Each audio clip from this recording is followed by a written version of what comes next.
Bien gréer une voile de windsurf, ça n'est pas toujours simple, mais avec quelques astuces, vous allez voir, ça facilite grandement la tâche. Du coup, voici 15 conseils super utiles pour vous aider non seulement à bien gréer votre voile, mais aussi à bien la régler.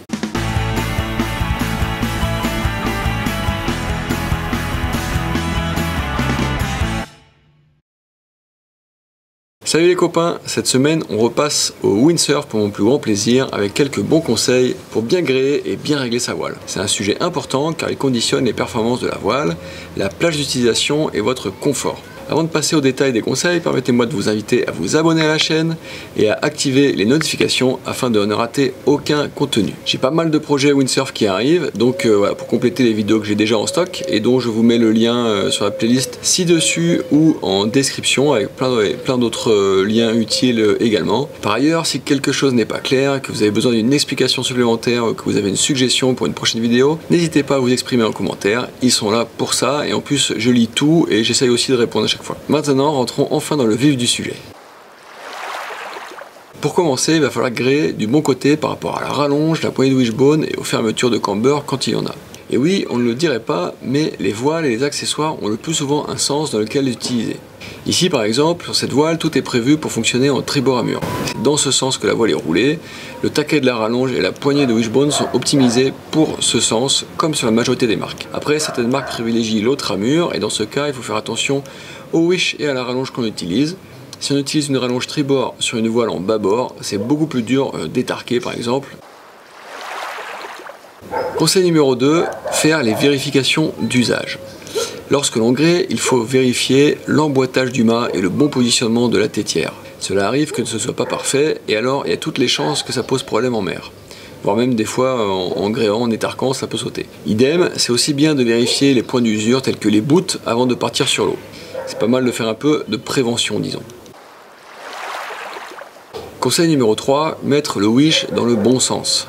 Le wishbone a aussi un sens par rapport à la poignée avant pour qu'elle soit plus facile à mettre dans la fenêtre du fourreau. Mais aussi parce qu'il faut mettre les trous de la rallonge vers le bas pour diminuer les chances que l'eau s'y accumule pendant la navigation. Par ailleurs, le mieux c'est de mettre le wish sans avoir étarqué la mure à fond. On a plus de marge de manœuvre comme ça entre le tissu et le mât pour passer les doigts et bien poser sa poignée.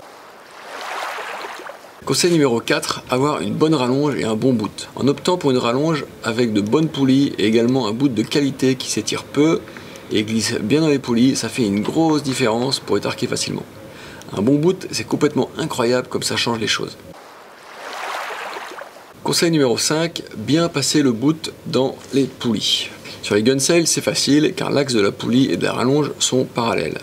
Ce ne sera pas le cas sur toutes les voiles. À ce moment-là, il faut faire un peu de 3D dans sa tête pour éviter que les bouts ne se croisent. C'est jamais évident, mais ça vaut le coup de se poser quelques questions.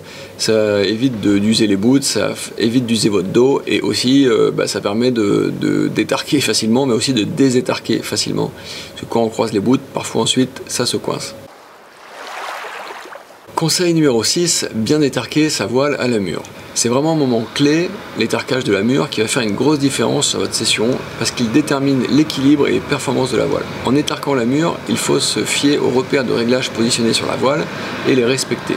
Il s'agit souvent d'une petite pastille sur le monofilm en haut de voile qui montre jusqu'où ramollir le tissu de la chute en étarquant.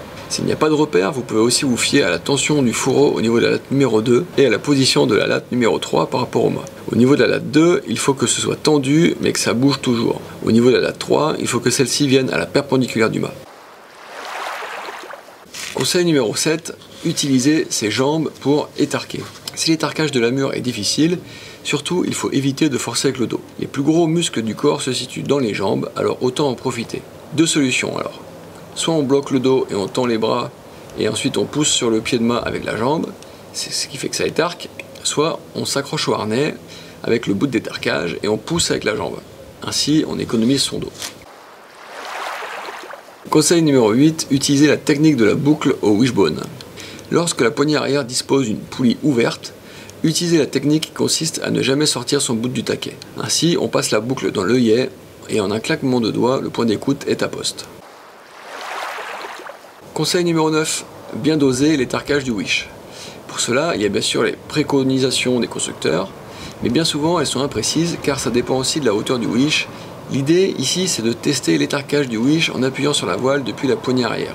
En faisant ce geste, comme vous voyez à l'écran, il faut que le monofilm vienne tout juste effleurer le tube du wishbone. Je vois souvent des voiles trop étarquées au wish, ça fait des voiles déséquilibrées en navigation dont le profil est cassé en deux. Évidemment, c'est jamais idéal. Conseil numéro 10, régler la hauteur de son wishbone à terre.